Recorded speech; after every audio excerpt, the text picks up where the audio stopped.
I'll turn it over to PEC's president, Chris Miller, and then we'll get things going. Welcome, everyone. We're very excited today to have Ebonie Alexander from the Black Family Land Trust. And I want to introduce Dan Holmes, who's our Director of State Policy. Has been with PEC for over 21 years and has really led our efforts in the General Assembly of Virginia and beyond to try to steadily improve our state policies, particularly around conservation. And we see this as a critical piece of making conservation an option for everybody, and to address longstanding challenges with property law in Virginia and other places. So this has been a partnership with lots of organizations, with Ebonie's leadership. And we've really enjoyed working with her, and we look forward to doing additional work going forward.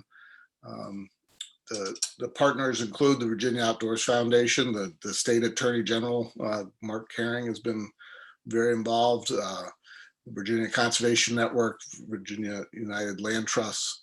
Really, this has been a task of many people working together, and a lot has been accomplished, a lot more work to be done. So I want to turn it over to Dan and Ebonie to lead us through this conversation, and thank them both for their courage and their hard work over many years to make the world a better place, to accelerate conservation, and to make it so that all of us can participate in conserving and enhancing this wonderful world that we live in. Just can't wait to hear you guys tackle these tough issues. So thanks very much, Ebonie, for being here, and thank you everyone for joining. Chris, and I just want to start by saying Ebonie Alexander is one of those names where I get that call from out in the field from a family who is at their wits' end on how to deal with a problem, and I know that there's only one name I can turn to. Ebonie's been a great source of information for me over the last several years. It's my pleasure to welcome her to the webinar this evening. She's an incredibly busy person. I know that, as much as I call on her to help me out with some of the problems that we face in our region, I know there's a Dan Holmes in every organization that's reaching out to Ebonie to tackle some of the problems we're going to talk about tonight. With that, I just want to start by giving you a brief introduction to Ebonie and the work that she does with the Black Family Land Trust. Ebonie joined the trust in 2009 and has since designed and implemented the African American Land Ethic and Wealth Retention and Asset Protection programs, also known as RAP programs. Together, these two programs have assisted landowners and retain family ownership and control of more than $12.5 million of land assets during the past 5 years. Ebonie currently serves on the boards of the American Farmland Trust, the Sustainable Forestry Initiative, the North Farm Stewardship Association. In 2020, she was awarded the Gerald P. McCarthy Award for Leadership in Environmental Conflict and Resolution from the Institute for Engagement and Negotiation at the University of Virginia. Ebonie and the Land Trust community led the effort to make Virginia the 14th state to adopt the Uniform Petition of Heirs Property Act to ensure rightful ownership of inherited family lands. Prior to joining the Black Family Land Trust, Ebonie was the president of the North Carolina Community Development Initiative, a statewide funding intermediary supporting the community-based economic development and affordable housing sectors. Ebonie's from Maryland and has degrees in public administration and nonprofit management. She currently resides in Southside, Virginia on a former tobacco farm, which has been in her family for 6 generations. Ebonie is a proud Virginian, an avid reader and lover of history. She can trace her family's history back in Virginia back to 1737. A little bit more about the Black Family Land Trust. It was incorporated in 2004. It's based in North Carolina and is one of the nation's only conservation land trusts dedicated to the preservation and protection of African American and other historically underserved landowner assets. The BFLT utilizes core principles of land conservation and land-based community economic development to achieve its goals. Land ownership represents generational wealth, power, community, sustainability, and economic opportunities. To help reduce the rate of land loss by Black and other historically underserved populations, the Black Family Land Trust educates landowners about heirs property and estate planning, intergenerational financial management, conservation easements, and 21st century options for land use. BFLT operates across the Southeast, including Mississippi, North Carolina, South Carolina, and Virginia.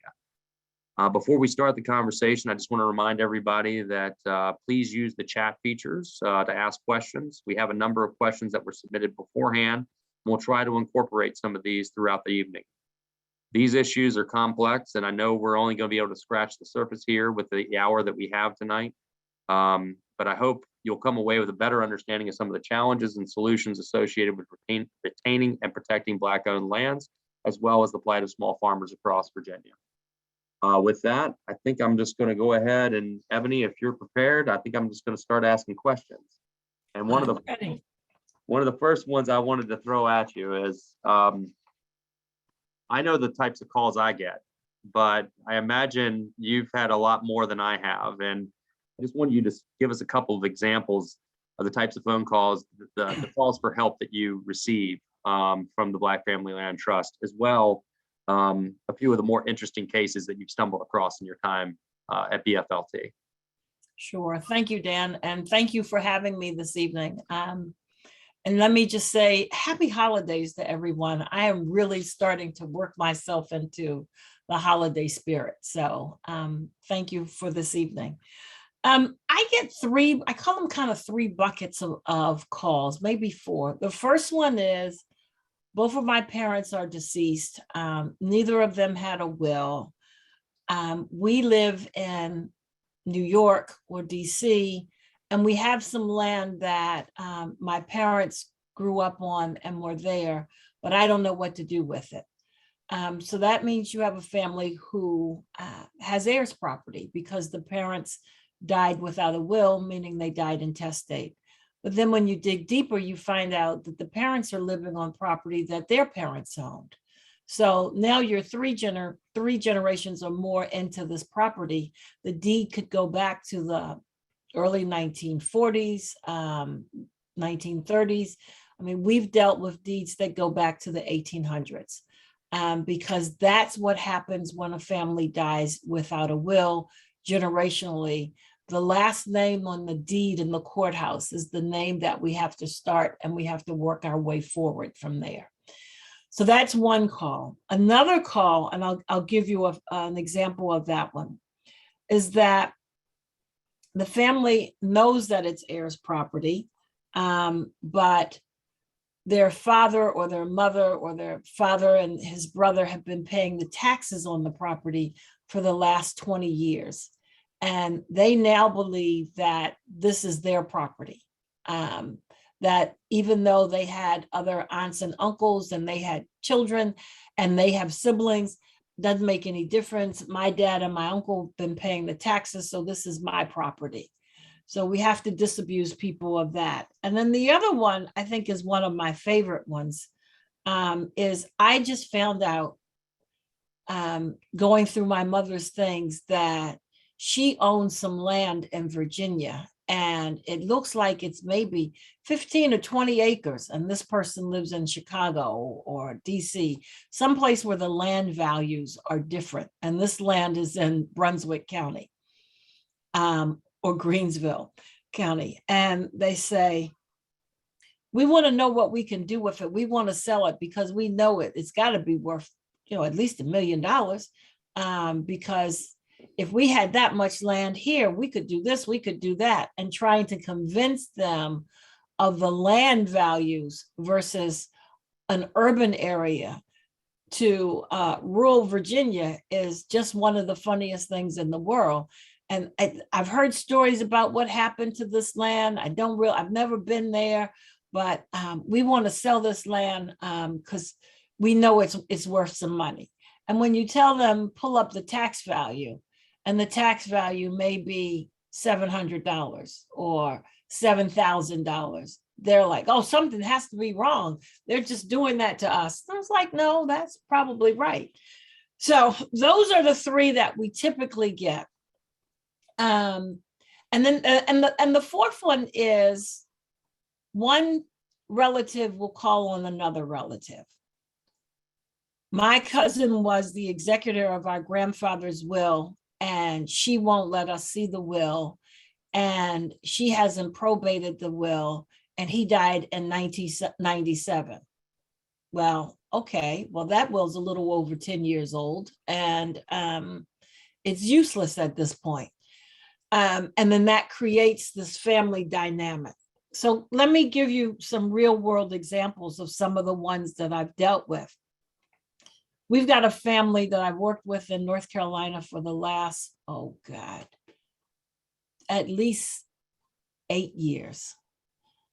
They have a beautiful piece of property in Eastern North Carolina. I mean, just gorgeous. And there were 18 heirs on the original branch.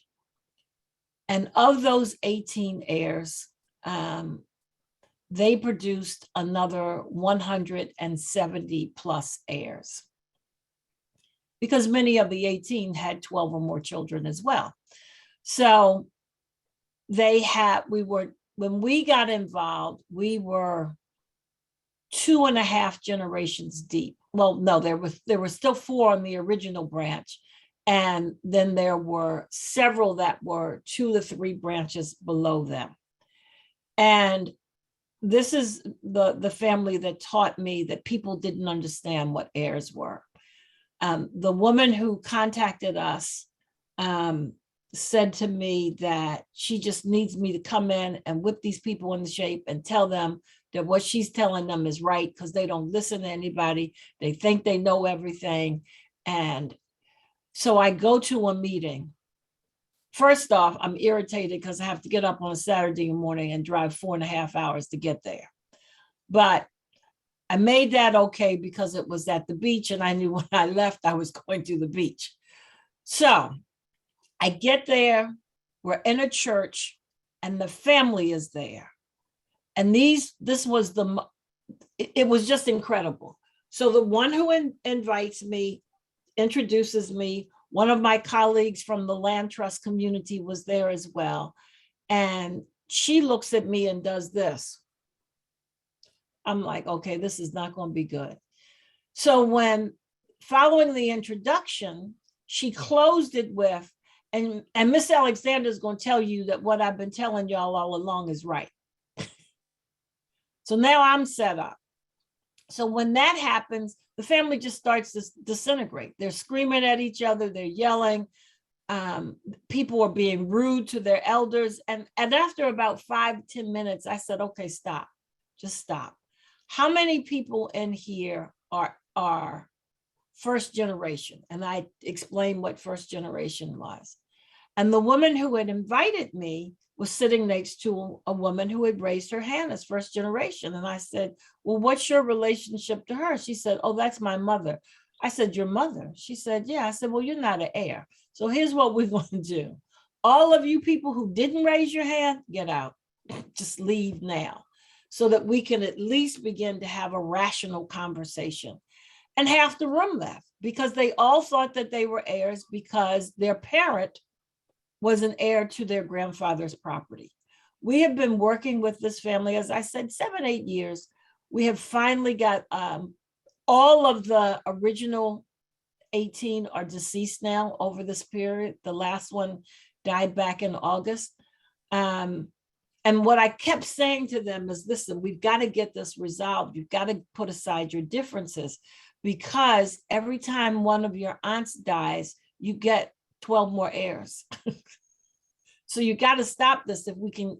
And it's only 211 acres. So we finally have gotten them to a point we've been through 3 attorneys where they can agree to what they want to do. And hopefully that will work.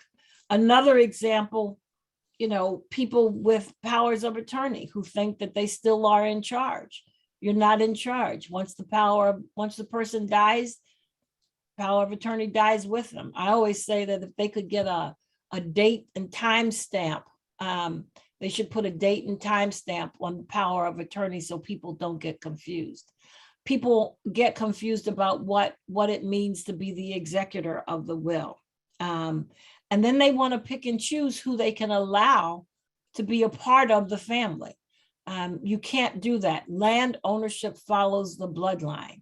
So because it follows the bloodline, you can't pick and choose. We had a family in North Carolina where the father had 2 children before he married the mother. He had 2 more children. The father died.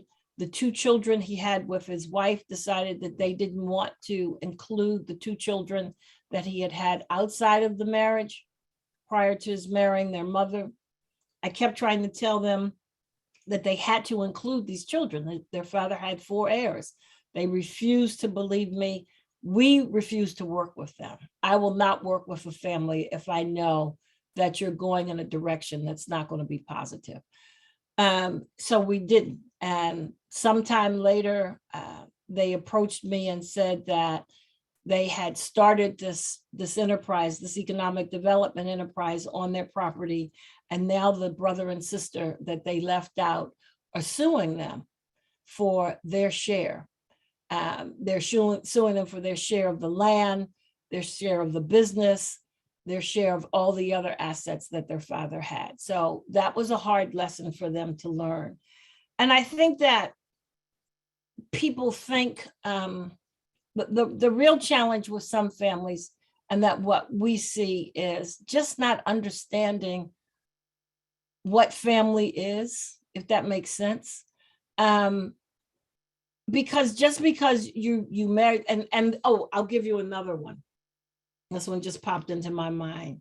So your uncle gets married. He dies without a will. His wife had 2 children when he married her. Because he died without a will, his assets go to her.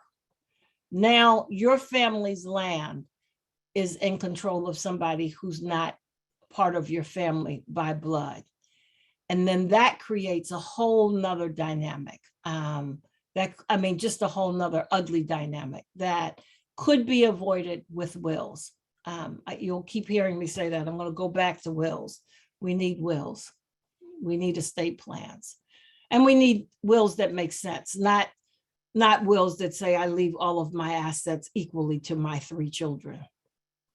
We're going to be talking a lot about heirs property tonight. And I know that you've given the simple description of it's when someone dies without a will, but is there anything else you want to add that, with regard to, how heirs property are handled, or a little bit more deeper familiarity with the term, especially as it relates to African-American land retention? Obviously, you've brought up this issue, some of these issues, these individual issues, but speak more broadly about heirs property, if you would entertain us and just tell us, what are the main problems that you're facing? Kind of why was there a problem in Virginia? I know that we say that we passed the Heirs Property Reform Act and we think everything's solved, but honestly, you and I've talked about it. We have just scratched the surface of the problem, and it's kind of like you just look down the rabbit hole and you realize that you're looking 100 feet deep. So tell us a little bit more about the challenges, not just a little bit more about heirs property, but the challenges that are still left to resolve at the state level in Virginia.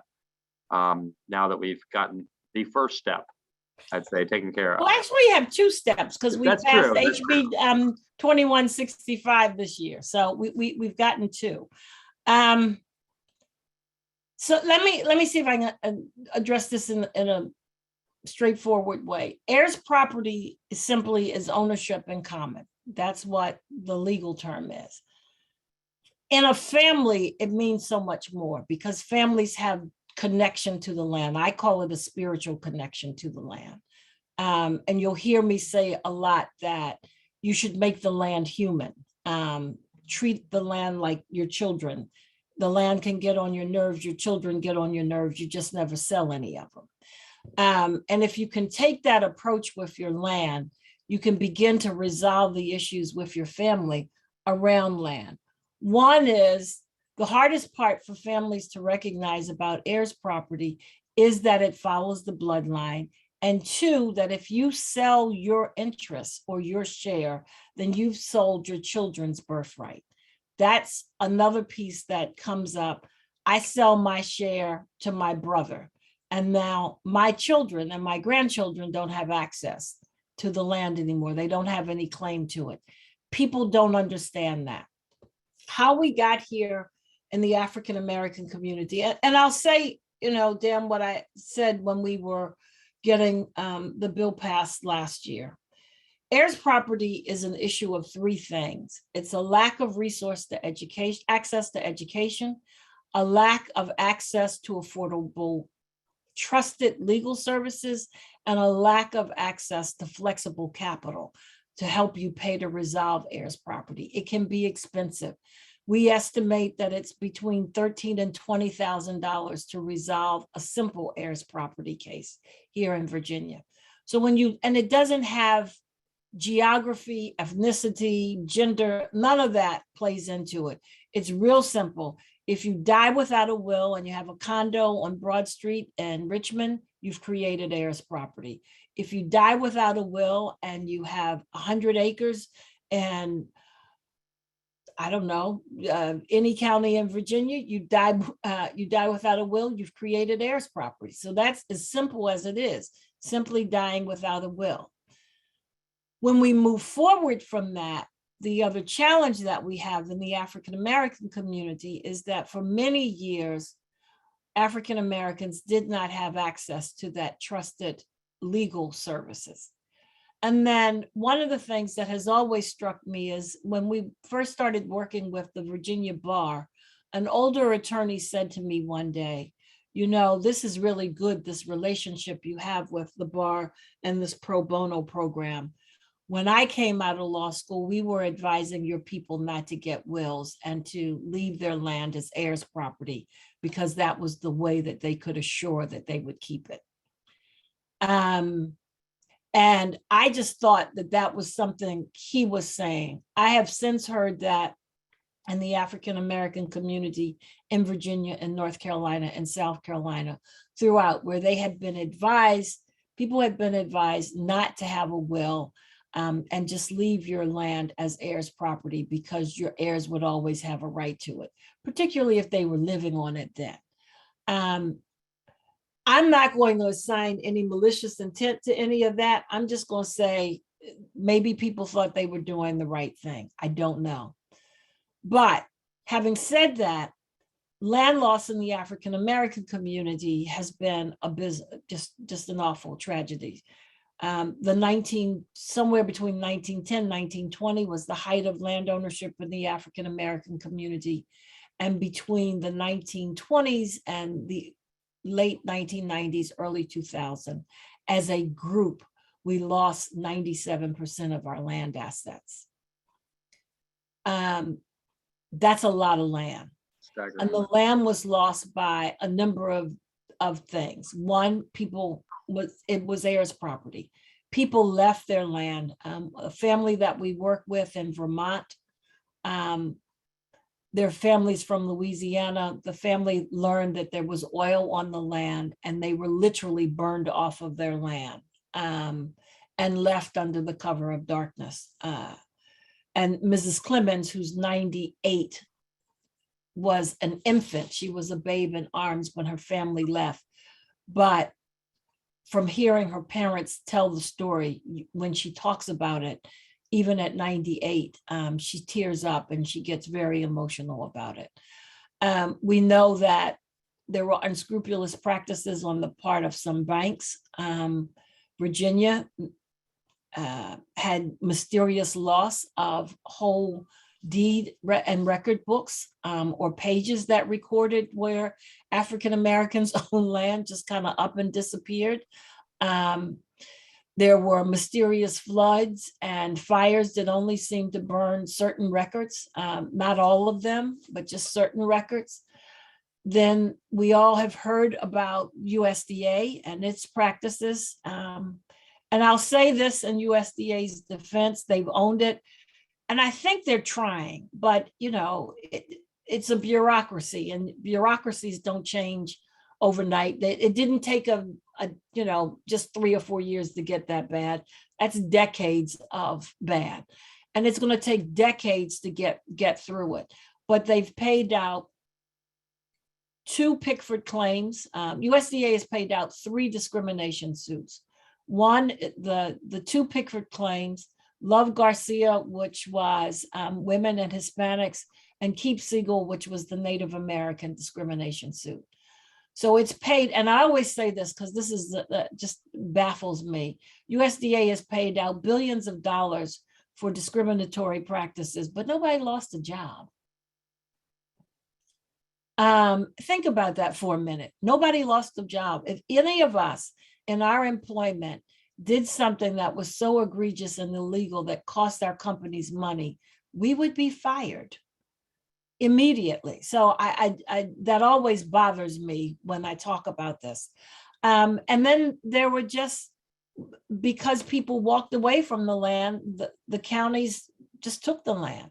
And the land that was heirs property prior to all of the hard work that we all did. And I can never say thank you enough to people like Dan and Volt and Parker, Nancy, all the people who helped us get that Uniform Petition Act passed, because that gives us just a little bit of protection for people now. They have a little bit of protection for their land. They have the first right of refusal. That's amazing. Heretofore, land was sold by auctioneers. It was kind of a wink, wink, nod, hunch, hunch. The deal was already cut before the land went on the auction block. And even the clerks, I know in my own county, the clerk told one of my cousins with some land on her mom's side, well, all you have to do is pay the taxes for 3 years, and then the land will go up for auction, and then you can claim it at the auction. I was like, I don't think that's a good idea. Pay the taxes, but don't let it go into default where you have to lose it, because you're going to lose it on the courthouse steps. I can guarantee you, you're going to lose it. But it was those kinds of and I don't say they were deliberate misinformation campaigns. I'm just going to say there was misinformation. Courthouses burning, I think that's kind of deliberate, but some of the other things I don't think were deliberate. So when you look at that, then you begin to think, we know that in Virginia, there was somewhere between 150 and 175,000 acres of heirs property in Virginia in 2020 when we started. 2019 actually. We also know that the estimated value of that property was around $600 to $650 million. That's a lot of land and a lot of property. We know that in the communities where we have the highest incidence of heirs property are our limited or low resource communities, both Black, white, and then some of our indigenous communities as well. So it's an issue, I go back to this, it's an issue of resources. And that's what we have to do, is figure out how do we get the right mix of resources to people to help them to resolve this. One of the things we don't realize is that there's something called rural gentrification. Most of you live in rural America, so you've seen all kinds of craziness going on in your own communities. But we know that when we have heirs property and you lose 10 acres of a 100-acre farm, within 5 years, all of that's going to be gone. And it's going to be sold off in these little 10-acre parcels.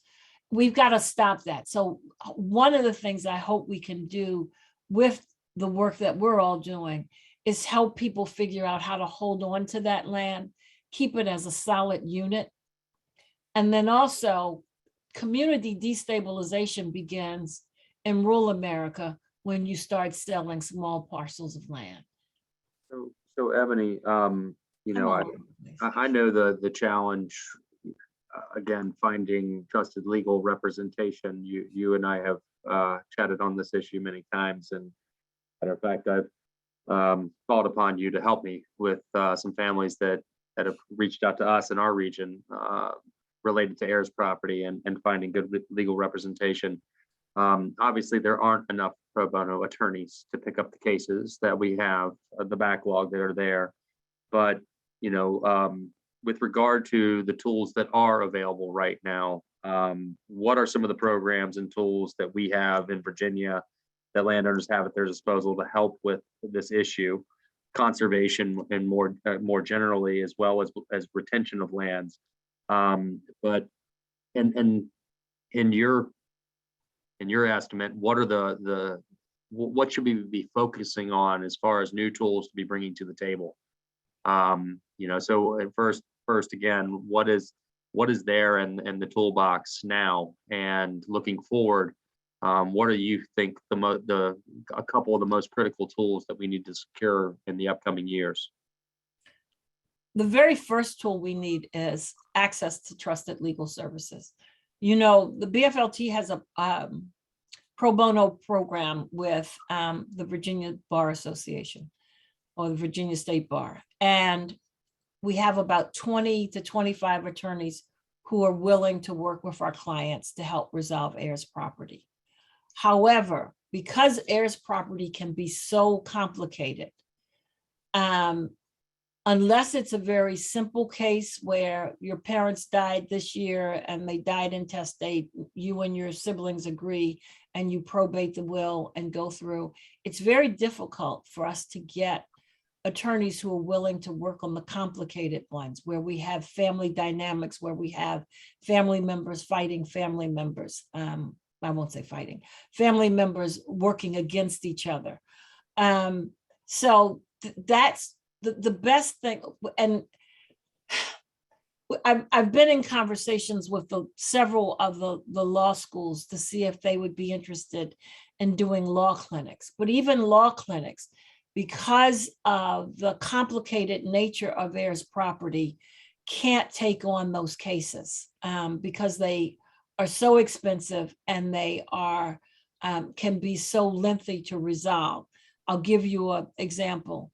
We all know Ralph Sampson, the basketball player guy. And Ralph and I started working on heirs property around the same time. His family started it's been 6 years now, about 6 years ago. His mother was served with a notice that her brother wanted to partition the family farm that they had grown up on. And Ralph was in California. His mother called just hysterical because they all grew up on that farm. We got to do something. We got to do something. And just to give you an example of how interwoven these are, Ralph was not my client. My client was actually Ralph's first cousin, whose husband I was working with in Smithfield. And he said to me, you need to help Kathy because they're just having a mess. And I saw the letter, and then we had the meeting at Ralph's mom's house. This was before uniform petition. Ralph's family spent at least 6 digits resolving this, and it took them 5 years. And it went all the way to the Supreme Court of Virginia. They had dueling, some of the more devious things that happened. The land was appraised as ag land because that's what it was and is. The cousins who wanted to sell it had it reappraised for present use value, and because of its location right in McGaheysville next to Massanutten, they had it reappraised. So what was a $1.5 million appraisal came in at almost $4.5 million. So think about that for a minute. If you've got to get paid out, which one do you want to get paid out of? So because Ralph had deep pockets and his cousins, a couple of his cousins, they were able to constantly appeal and get it to the Supreme Court in Virginia. And then oddly enough, it was resolved by mediation. So going back to the original question, what do we need, Dan? We need legal services, but we also need mediation. In some of these cases, if we could get to mediation early, before the family takes out the knife and starts cutting each other, we might be able to get some of these resolved. One of the things that I will always remember when we did the signing of the bill at Ralph's family's farm he said that he had aunts and uncles that he would never speak to again. He had cousins that he knew he would never speak to again. And these were people that he grew up with. He ate at their tables, he slept in their houses, he played with his cousins, but he knew after this experience, he would never speak to them again. We can't continue to fracture families like that over land. And if we can get to mediation early, we might be able to get to resolving some of that. Other tools that we need are just resources. We need lawyers who, because of Virginia statute, I could hire every attorney licensed in the state of Virginia, but they wouldn't be able to go into court and represent any of our clients because of the way the Virginia statute is written. So we need law firms, or we need other entities that are willing to take on these cases with low bono, not pro bono, but low bono, or reduced costs for their services, so that we can get the backlog. And we do have a backlog. And I hate to be morbid, but in another 5 years, we're going to see another surge of backlog because a number of Virginians have died, unfortunately, from COVID. And I would bet that a vast majority of those people, particularly the young ones, did not have wills in place. So we're going to see this problem grow. So we need lawyers, we need money to pay for the services. We need the courts to work with us to help expedite some of these things. We need to have our other community resources work with us to help families understand. We need the conservation community to ease some of the restrictions on how we do easements.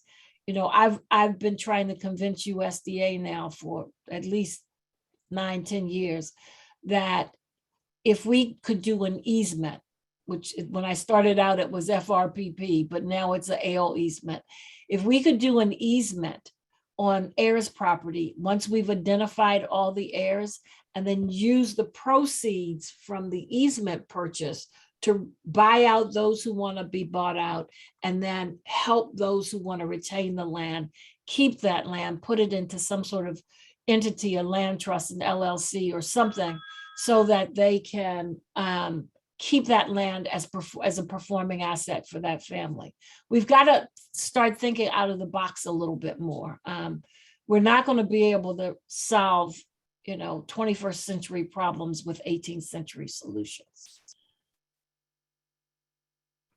That brings me to, a couple points. One, some of the statistics that stick out in my mind as we look at kind of the issues here. One is the average age of farmers is 58.5 years old, owns roughly 181 acres. The average age of Black farmer is 65 years old and owns less than 75 acres. You and I were talking about, just from a conservation standpoint, state resource standpoint, funding of our agencies. Again, there's a propensity to look to the 100+ acres, because again, if you have a limited number of staff, you're trying to get easements through the door, that right there is a problem. If you're looking at trying to preserve, Black family lands from a conservation standpoint. Besides that, keeping these things in mind, I guess, what actions do you think groups like yours, ours, can take to help ensure that the next generation of farmers are there to work the land? It's not just about the issue of retaining the land. It's making sure that farm is again, economically viable, producing income for that family, sustaining that family. So I throw that out to you. Okay, so let me first, you know what I'm going to say. I've been pushing for an office of small farm, both at the state level and at the USDA level. And let me define what a small farm or small producer is. There's 6 basic characteristics. One, it's 180 acres or less. The person typically, if they are a producer, works 2 jobs. One job is to pay the bills for insurance and retirement and other benefits. The other one is their agricultural enterprise. Third characteristic is they're 50 years or more old. Fourth characteristic is that they don't have access to technology. not just technology in the sense of broadband, but technology in the sense of where we are agriculturally. Our small farms are not using precision ag. They're not looking at some of the other soil and other things that they can do to both increase their yield and to protect their land. So it's a technology gap in small and on small farms. They also tend to make less than 25. Well, for white farmers, it's about $50,000 a year. They make less than $50,000. For Black farmers, they make less than $25,000 a year. So if we're going to make agriculture and food production important and make it so that the next generation is going to want to do this, then we've got to change what that profile looks like. Young people understand technology in a way that most of us on this call don't. I can remember clearly, and my daughter still teases me about this, that my first computer was a Mac. And I said to her, you just learn how to do it because I love my typewriter. And I just kind of refused to do it. And I joke about my own just progression from writing things out to now I can actually create a document on the screen. But it took me years to get there. That didn't happen overnight. So we've got to bring technology in because our young people understand it. We've got to change the language. We're not talking about farming. We're talking about agriculturalists. We're talking about entrepreneurship. We're talking about what is your return on investment going to be? What is your equipment? The one, I didn't give you the last one of the profile. Most small farmers are working with equipment that's 20 or more years old.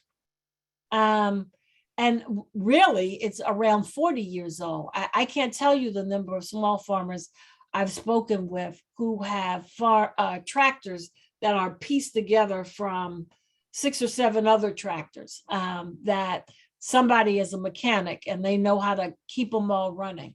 So when you look at that profile, again, we've got to change that. The other thing is we've got to change the public image of what agriculture is. We've got to stop allowing people to paint the folks that raise our food as some sort of country bumpkins that don't know how to get out of a wet paper bag. That's not something that people want to be a part of consciously. The people that we have that are doing our food now are most of them are generational, or they're a different group of people who understand the value of food, where their food comes from, and want to have healthy food. But we've got to change how we look and how we describe agriculture. And the other thing is we've got to stop allowing our land to be partitioned with every generation. If you're in a situation, even if your parent says, oh, they're giving deeds to each one of their 5 children, you're splitting up that land. And if we continue the split, divide the land or partition the land with every generation, we're going to end up with postage stamp sizes of land that will have no ag value, will have no commercial value, no residential value. In Brunswick County, Virginia, next county over from me, you need 2 acres of land today to put a single wide trailer. I'm gonna in the last 15 minutes or so, I think matter of fact, the last 10 minutes or so before we start to wrap up, and I want to save some time to say a few things, but I want to get a couple questions that we had submitted prior that I don't know. I'm gonna try to pick questions that are actually people struggling through some of the problems that I think we've talked about here tonight. And again, these are just a few that were submitted. How can I have the land that is divided among heirs that are dead and alive transferred to myself and my son? I have been financially responsible for the property for over 25 years. Again, I wish I could provide more context. These are questions that were submitted, Ebonie, but given what I just asked, is there anything thing you'd like to respond to that question with? First, I am not an attorney, so I give no legal advice. Absolutely. My disclaimer. I would say the get your family tree together, because that's what the court is going to find out. Who are the family tree? There are a couple of things you could do. You can approach people and start buying them out, or just asking them to give their shares to you. You need an attorney who's going to work with you. The more work that you do, and that's where we can help at the BFLT, the more legwork that you can do, the less it's going to cost you when you get to the attorney, because you're not paying $250, $300 an hour to assemble your family tree. But you've got to have the entire family tree. I started off talking about that. You can't leave people out, because one of the things that it's going to happen is when you go into court, you've got to certify that this is the complete family tree. And then the craziest part of it all is that you have to have 100% consensus among the people on that family tree in order to do something. Now, I don't know about your family, but I can't get my family to agree to anything. Right now, we're having a debate over the Christmas meal, whether it's going to be turkey or something else, because everybody's sick of turkey. But there's a turkey holdout. So you've got to be able to make sure that you can get consensus. For those people that you can't find, the court still needs their name. You've got to advertise. You've got to document that you've been able to reach out. I'll give you an example. We have a family that had heirs property in Dinwiddie County. The brothers, that was their mother's historical property.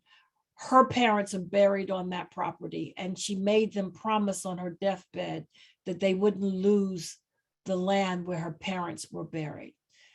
After 15, 20 years of them paying the taxes and trying to figure it out, they decided that they would try to resolve this heirs property. Again, it took them 10, 15 years to do it completely.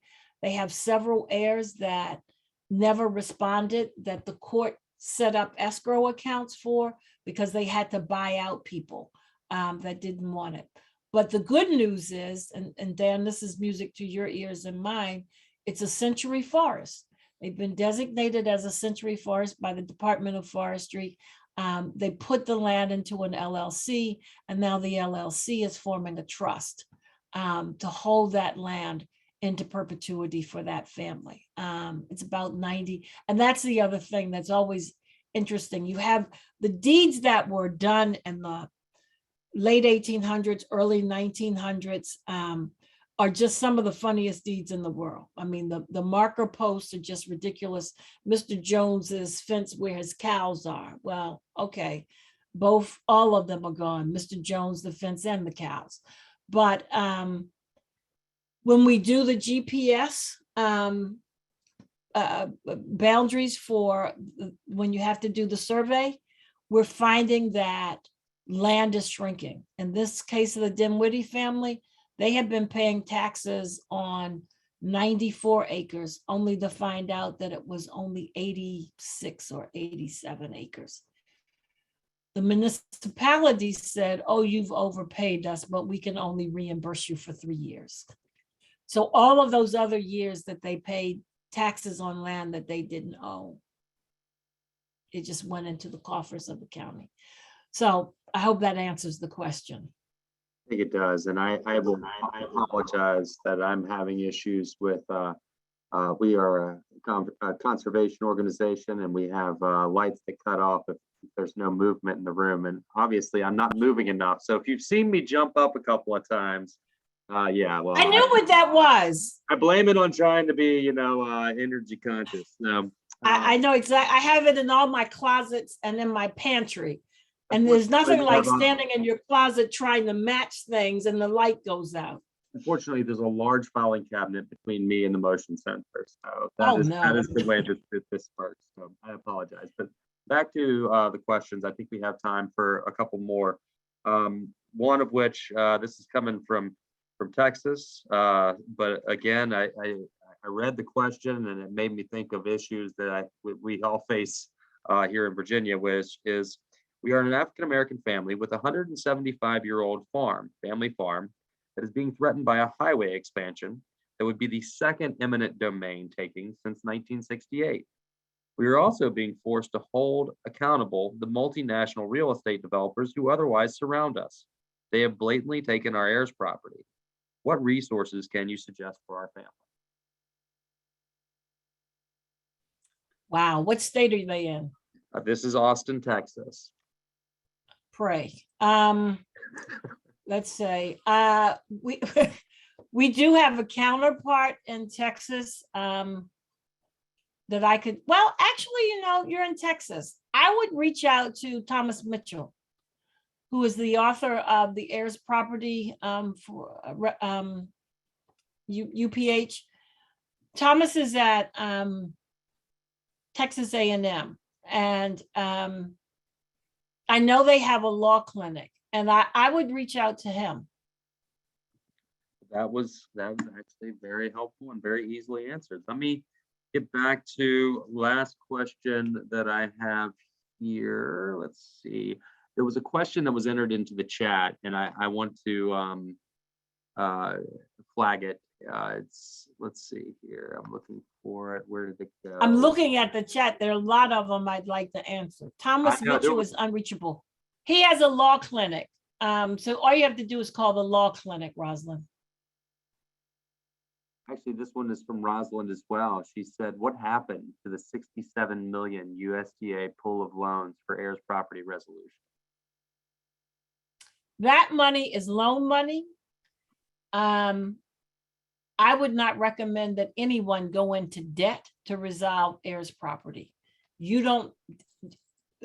They haven't resolved all of the bugs in the program. They keep announcing that there's money, but the program has not been rolled out. People that I work with, my counterparts in different states, have taken the same position. They wouldn't recommend that anybody go into debt to resolve heirs property because you don't own it. It's not yours. It's ownership in common. So you can't. What happens? And say I have a fractional share of 10%, and you've got a fractional share of 50%.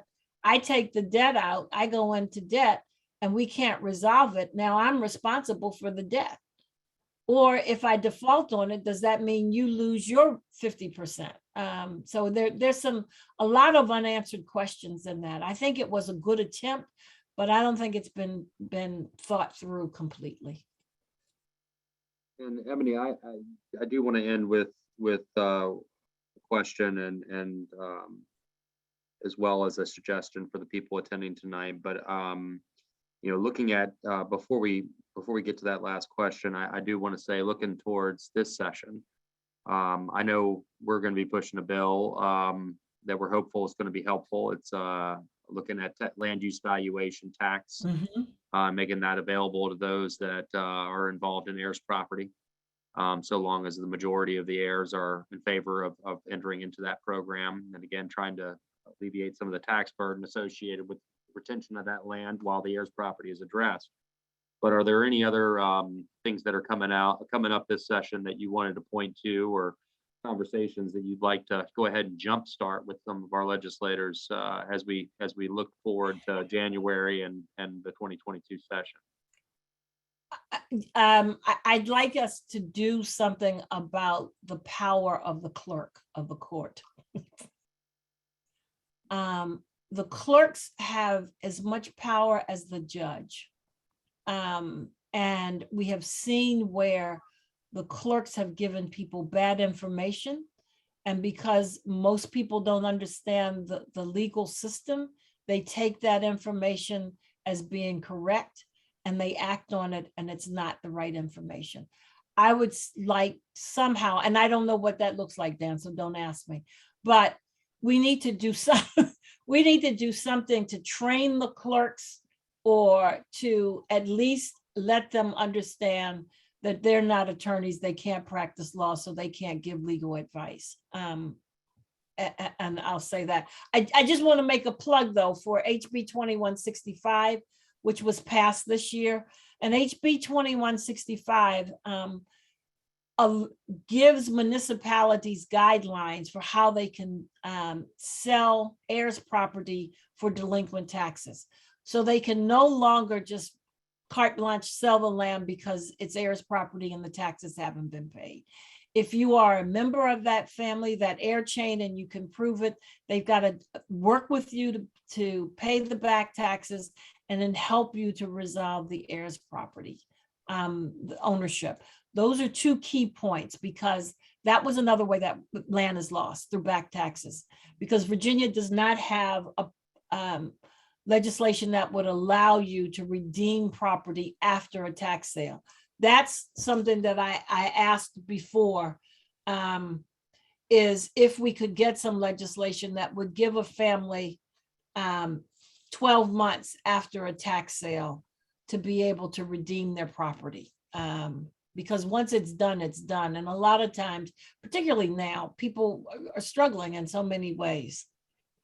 It was just for the question in the chat, it was House Bill 2165, and I believe Chris Miller entered in the link to the Legislative Services site that would give you the text of that bill. Ebony, I'm Yes. gonna end with one last question, which is, how can individuals like the listeners on this webinar step up and help you continue to expand your work? Well, one is we're a nonprofit, so you can go to our website and push our donate button. We appreciate everything. The other thing that you can do to help us really is going to sound Pollyannish, but please make sure that you have a will. Make sure that your parents have wills. Make sure that the wills make sense and that the wills are up to date. You can't write a will in 2020 and think that it's going to be good in 2030. So you've got to revisit those documents from time to time. Other ways that you can help us is by supporting our work through letters. When we reach out and ask you to make calls, when we reach out and ask you to send letters, please do that, because it's so important to us as we're running through the halls of the General Assemblies. I'm more familiar because I was a lobbyist for the other organization for 15 years in Virginia. North Carolina. So I'm more familiar, but I've gotten very familiar and can find my way around the buildings in Richmond now. So we've got to be able to, when we call on you, please respond. Talk to your neighbors, talk to your family. This is so important right now, because we can't afford to lose any more land. In my opinion, to bricks and mortar development. We've got to preserve and protect what we have and enhance what we have. You know, the next big thing that's going to come in is carbon sequestration, carbon capture. People have been doing that for 10 years in other places. It's getting ready to hit us big in Virginia, and we need to be prepared about that so that our small landowner, our small acreage landowners can participate in that. The other thing is we need to urge to somehow make it so that people can make a living out of farming, out of being an agriculturalist. All of our farms shouldn't have to be corporate farms. We should be able to have small family farms. And I'll wrap with this. We are all still living through the pandemic, but what we do know is that it was those small family farms that were able to stop and pivot on a dime, that stepped up and responded to the needs of our communities with food. We cannot afford to lose those farms. They are critical to all of our survival. Small farms are the same equivalent as small businesses to Main Street. Well, Ebony, I think that's a great place to end. And I want to say thank you for joining us tonight. And for all those of you who tuned in tonight, really appreciate it. I know we didn't get to all your questions. I think Marco was typing in the chat, letting you know that he'll be putting our contact information in. Feel free to reach out to us. We'll try to address any questions you may have or additional follow-up.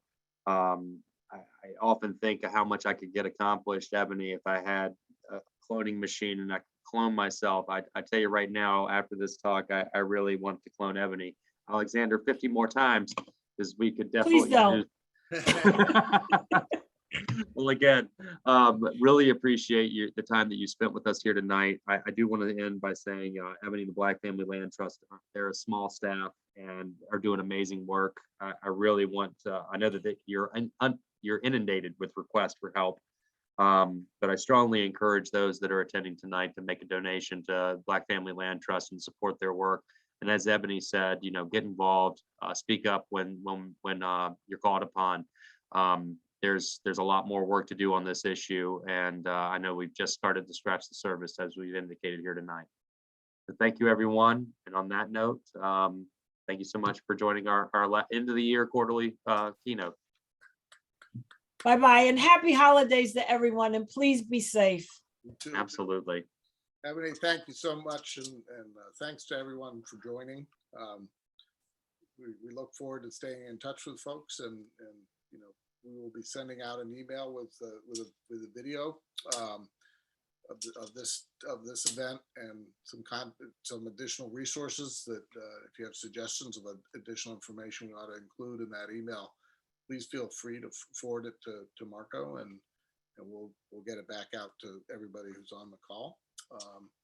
These are great talks because they last up on the YouTube channel, and they get to be repeated, and so all the wisdom and ideas that Ebony has will be carried forward. And thank you again, Ebony, for taking the time, and all of you for participating.